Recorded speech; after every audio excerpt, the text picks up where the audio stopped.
breakfast is 2 protein waffles, some eggs, some spinach, and some mushrooms, a little bit of cheese, and then 2 turkey sausages. Of course, the coffee. Can't forget the sugar-free ketchup and the sugar-free syrup as well. I'm gonna have a little banana and an apple for a snack before we go work out.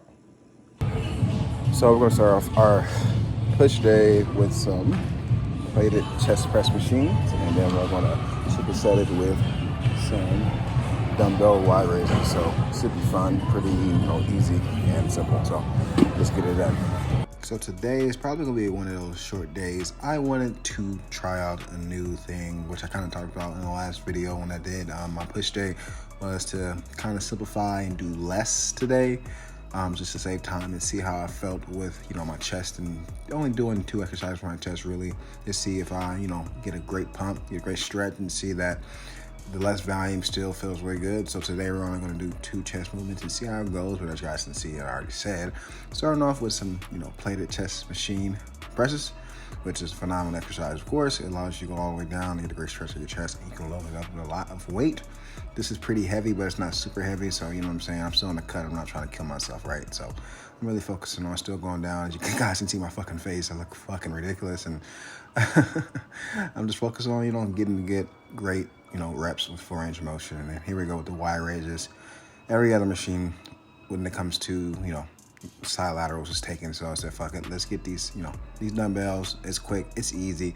Let's get it out the way, which that's what I did. And as you guys always know, when I do my wide raises, I'm going up all the way and trying to go down kind of slow to keep tension on those those side delts. But guys, if you are struggling with time in the gym and you have a lot of machines that can work your side delts, wide raises is a great option for some quick side raises to really tax your side delts. So that's why I do them often, because the gym's always busy, you know what I'm saying? So I gotta get in and get out, and I got a son. I got a son and child watch, so I gotta get the fuck out of there, right? So yeah.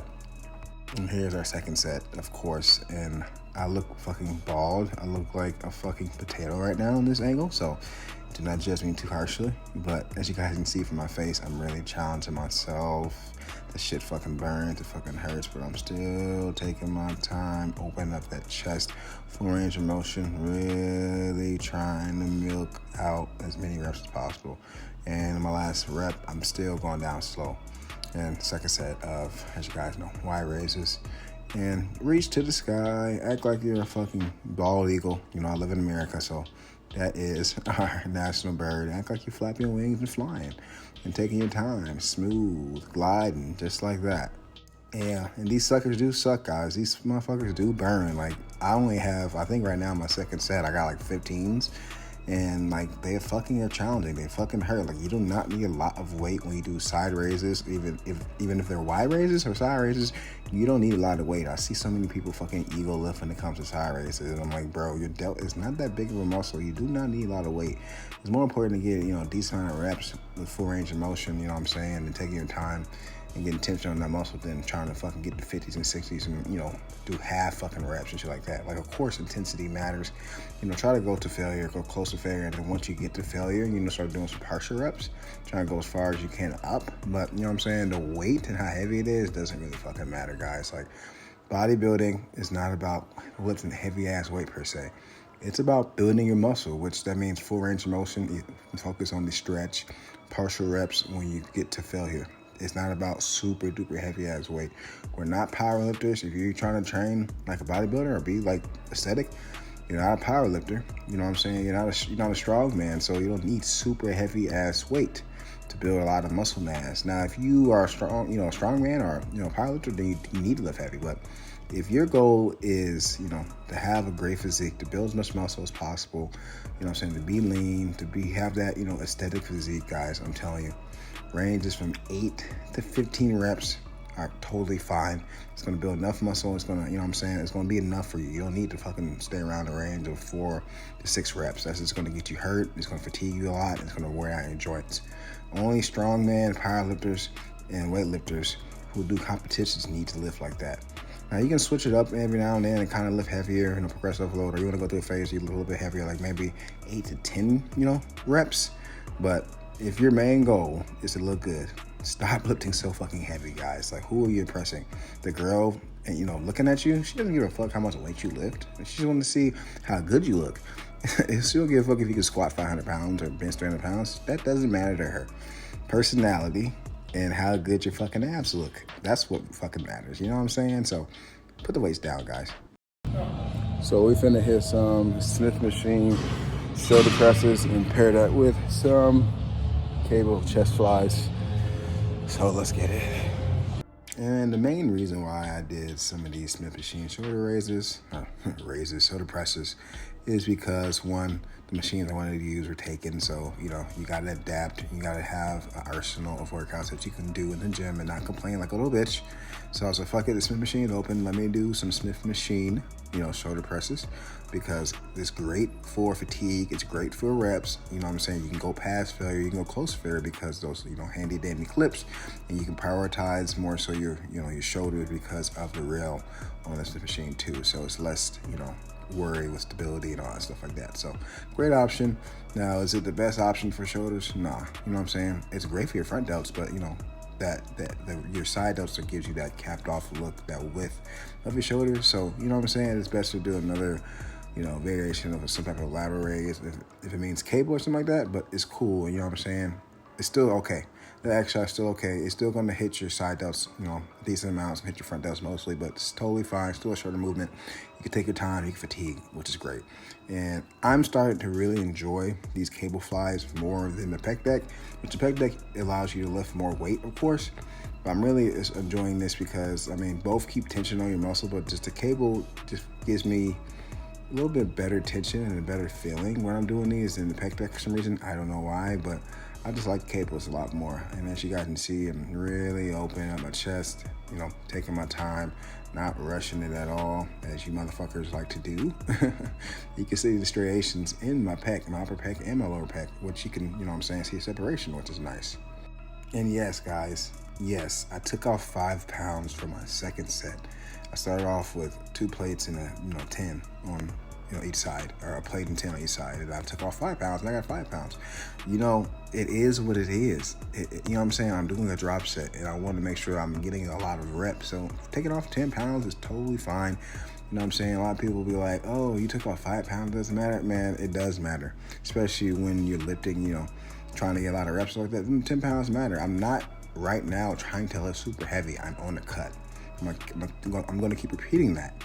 You know what I'm saying? So I'm going to lift weight that is comfortable, that is challenging, that gives me a great pump while I'm cutting. Now, when I get back to maintenance and I can eat enough food and not worry about calories and eating too much food, I guarantee I'm going to lift a lot heavier. But it's still going to be within the range of 8 to 12, 8 to 15, 20 at the very most if I'm trying to really kill that muscle. Take my time, with the reps. But I'm still going to, of course, I'm gonna lift heavier. I'm gonna be stronger. I'm gonna have more energy, right? But I am not prioritizing how heavy this shit is. Only thing I can lift heavy on, right now, regardless of how light I am, is my legs. My legs will always be strong. That's my best part of my body. But upper body, my shoulders, my chest, my back and stuff like that, I have to go down in weight because I've lost, guys. When I first started to cut, I was 20 to 15 pounds, and then I got to 206 over my last cutting phase, and then now I'm 186 pounds. So, I've lost, 20 pounds now, or almost 30 pounds. So, you know what I'm saying? And I'm constantly losing weight. I've been losing weight for about 5-6 months. So, I'm still, I'm on a weaker end because I'm still fucking cutting, right? So, it is what it is. Once I get to the weight I want to get to, guys, I guarantee I'll go back up in weight, and you guys will see how strong I am. But it's not the most important thing at all. And here we go. As you guys see, I was taking my time, and that was a set that I would complete a failure. And this is our last set of our cable flies. And I like doing the incline a little bit because the incline just makes me feel more comfortable. It allows me to keep my, my back down. I kind of, keep my chest high a little bit too, so I can emphasize the stretch, but you can kind of see the incline. And I kind of put my hands in the cable, as you guys can see, kind of making it similar to a pec deck. I don't, I just kind of like to have that feeling, like the handle on my hands. But I started losing the grip. I'll, put my fingers back on the handle and stuff like that. But as you guys can see, I'm going all the way back, stretching, letting that weight really pull me back just like that to really stretch those motherfucking pecs out, guys. And I know this is like a fucking weird angle. I look kind of weird in this angle, but I just want to give you guys a different angle. And here we go with our partial reps. I can't get all the way to the top anymore, so I'm doing some partial reps and still emphasizing that stretch, guys. This is where the gains come in, guys. If you're an advanced lifter, you gotta do this. I'm telling you, you gotta do this for extra gains. So we're gonna hit some skull crushers. So this is probably our last thing we do today for weights. So let's finish strong. And you motherfuckers know I love fucking skull crushers, so why not do it again? And as you guys know, go behind the head to get the best possible stretch that you can possibly get. Sound like a broken record, but this, man, my fucking triceps, as I record this right now, my triceps are still fucking sore from these. And I started off kind of heavy, 70 pounds. It's kind of heavy, not super heavy. And I'm telling you guys, if you do it like this, you're not going to have any elbow pain. I have no elbow pain at all doing these like this. It actually feels more comfortable going behind my head rather than stopping at my forehead. And yeah, man, these are fucking great. That great stretch. And I got that fucking, I got those boob sweat right there. And when I get to my last rep, as you guys will see, I'm not going to stop. I'm going to do something that, pumps your triceps up even more, which is, as you guys will see now, some close grip bench with these. And of course it's light, but like doing this right after doing the skull crushers, oh my God, they fucking burn out your fucking triceps really, really, really nicely. So if you're really trying to, advance your skull crushers, you know what I'm saying, to give yourself a little bit of a better pump, do the close grip bench right after. And I'm telling you, you're going to blow up your fucking triceps really, really, really fucking nicely. And I look kind of thick right now from this angle. I'm bloated. My stomach is bloated. So that's why I look like that, guys. I'm still lean, but I definitely drank alcohol yesterday. It was a weekend. I had fun. I kind of ate some, goodies. And, you know how the weekend gets. You kind of, are more relaxed. You're around family, around friends. So you eat more food or eat, less healthy foods. But, when you are doing that during the weekend and you're going to loosen up a little bit and you still have a goal in mind, the best thing to possibly do while you're, enjoying yourself and, having a life outside of the gym is to still eat a high amount of protein. So, eat a protein bar, eat some, high protein food, drink a protein shake before you go out to eat or go to dinner with your family or friends, as well as drinking a lot of water. Also, do some cardio. Go for a long walk, go for a hike, go biking, you know what I'm saying? Go do something. Go to the gym and get on a treadmill or get on the fucking elliptical. And go for do that for like an hour so you can burn a lot of calories really quickly.